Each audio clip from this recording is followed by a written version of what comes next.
1935년 9월 목포항에는 그날도 비가 내리고 있었습니다. 부두에는 쌀자루가 가득 쌓였죠. 그런데 그 쌀은 조선 사람이 먹을 쌀이 아니었습니다. 일본으로 실려나갈 쌀이었죠. 나라를 잃은 조선 사람들은 항구 어딘가에서 이 광경을 그저 바라볼 수밖에 없었습니다. 그런데 그날 한 장의 음반이 경성에서 발매됩니다. 19살짜리 소녀 가수가 부른 노래 제목은 딱 5글자였습니다. 목포의 눈물. 이 노래를 들은 조선 사람들은 하나같이 울었습니다. 노래방도 없던 시절 유성기 앞에 모여 앉아 남녀노소 할 것 없이 흐느꼈죠. 발매 한 달 만에 5만 장이 팔렸습니다. 당시로서는 기적에 가까운 숫자였습니다. 그런데 여기서 하나의 의문이 생깁니다. 왜 사람들은 그토록 울었을까요? 단순히 멜로디가 슬퍼서였을까요? 아닙니다. 그 노래 안에는 일제도 눈치채지 못하도록 교묘하게 숨겨진 조선 민족의 100년 한이 담겨 있었습니다. 그리고 그 비밀은 오늘 90년이 지난 지금도 트로트를 들을 때마다 나도 모르게 눈물이 나는 진짜 이유를 설명해 줍니다. 이 영상 끝까지 보시면 여러분은 절대 트로트를 예전처럼 가볍게 듣지 못하실 겁니다. 여러분은 트로트를 어떻게 생각하시나요?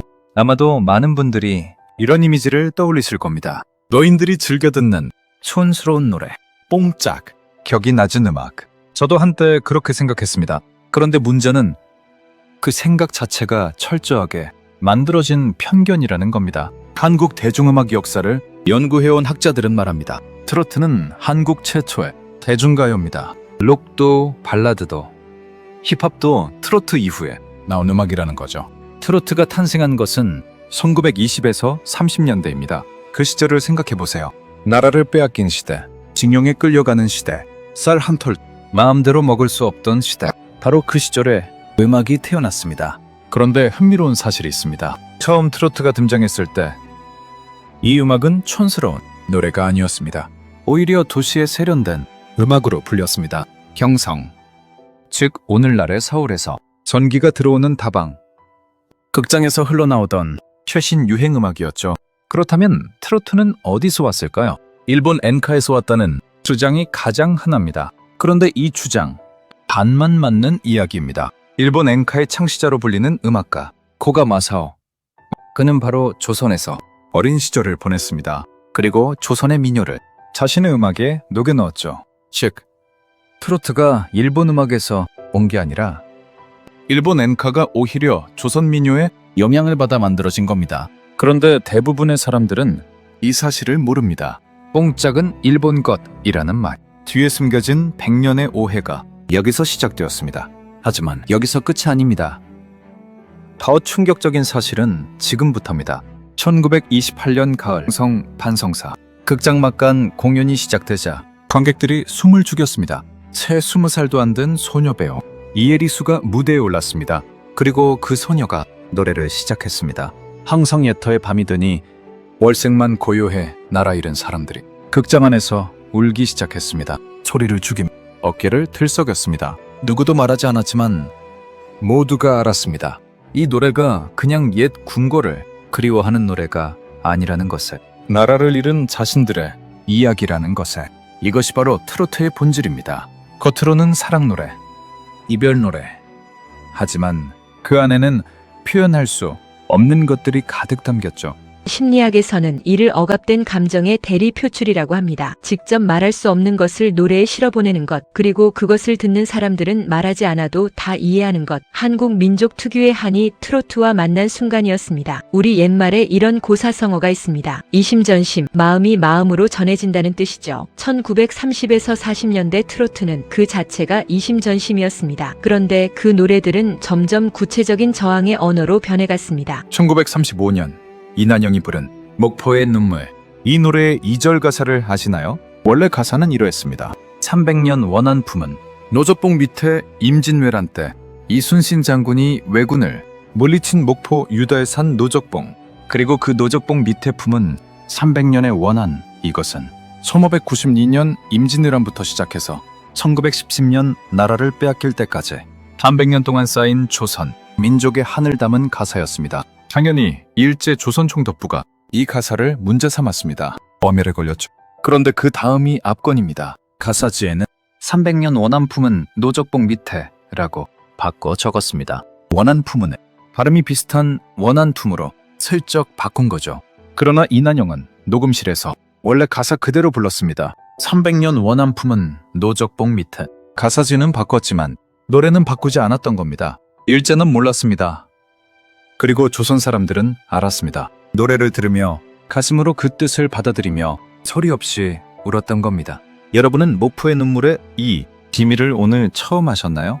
아니면 이미 알고 계셨나요? 이어서 더 충격적인 이야기를 해드리겠습니다. 자, 이제 가장 놀라운 반전을 말씀드릴 시간입니다. 트로트는 일제에 의해 탄생했을까요? 아니면 일제에 저항하며 탄생했을까요? 정답은 둘 다입니다. 그리고 바로 그 모순이 트로트를 100년 넘게 살아남게 한 힘이었습니다. 이야기를 좀 더 들어보시죠. 한국 전쟁이 끝난 뒤 트로트는 또 한 번 시련을 겪었습니다. 남북이 갈라진 분단의 시대, 월북한 작가들이 만든 곡들은 모두 금지됩니다. 수많은 트로트 명곡들이 1988년까지 공식적으로 발매조차 되지 못했습니다. 그럼에도 사람들은 그 노래들을 계속 불렀습니다. 금지된 노래를 입에서 입으로 전하며 어둠 속에서도 노래는 살아남았습니다. 1964년에는 또 다른 시련이 찾아왔습니다. 이미자가 부른 둥백아가씨가 전국을 휩쓸자 정부와 일부 언론이 외쳤습니다. 외색가요다. 금지해야 한다. 트로트가 일본 음악의 잔재라는 비판이 거세게 일어난 거죠. 그런데 아이러니한 사실이 있습니다. 트로트를 일본 음악이라고 공격하던 그 시대의 일본에서는 오히려 한국 트로트를 연구하며 엔카의 뿌리는 조선, 민요에 있다고 주장하는 학자들이 나왔습니다. 누군가 빼앗으려 할수록 오히려 더 단단해지는 것. 그것이 바로 한국 트로트가 걸어온 길이었습니다. 1980년대 사람들은 트로트가 영원히 저물 것이라 했습니다. 팝, 락, 발라드, 댄스 뮤직이 밀물처럼 밀려왔으니까요. 하지만 생각해보세요. 나라를 잃어도 살아남았던 노래가 단순히 유행에 밀려 사라질 리가 있겠습니까? 그런데 문제는 그 뒤에 일어난 일이 아무도 예상 못한 방향이었다는 겁니다.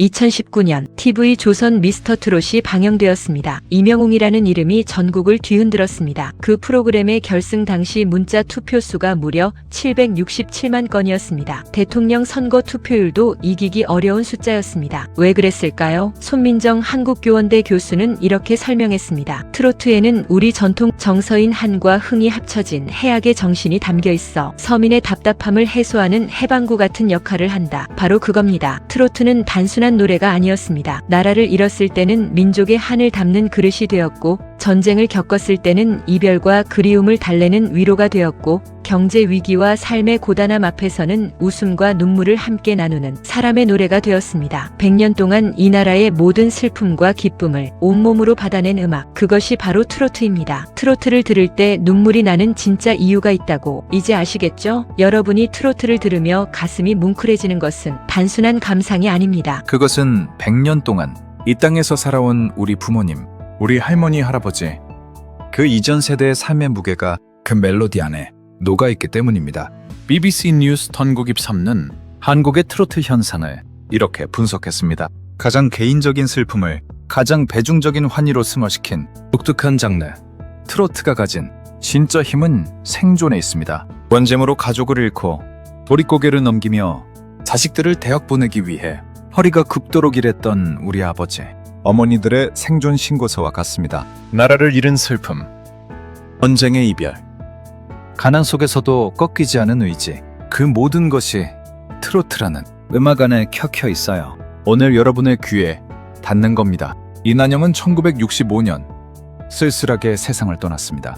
불과 49세였습니다. 전쟁 중에 남편 김혜송은 납북되어 생사를 모르게 됐습니다. 나중에 사실은 건기였던 가수 남인수마저 먼저 세상을 떠났습니다. 한 인생이 그 자체로 목포의 눈물이었던 셈입니다. 그런데 목포 유달산 중턱에는 지금도 그녀의 노래비가 있습니다. 한국 최초로 세워진 대중가요 노래비입니다.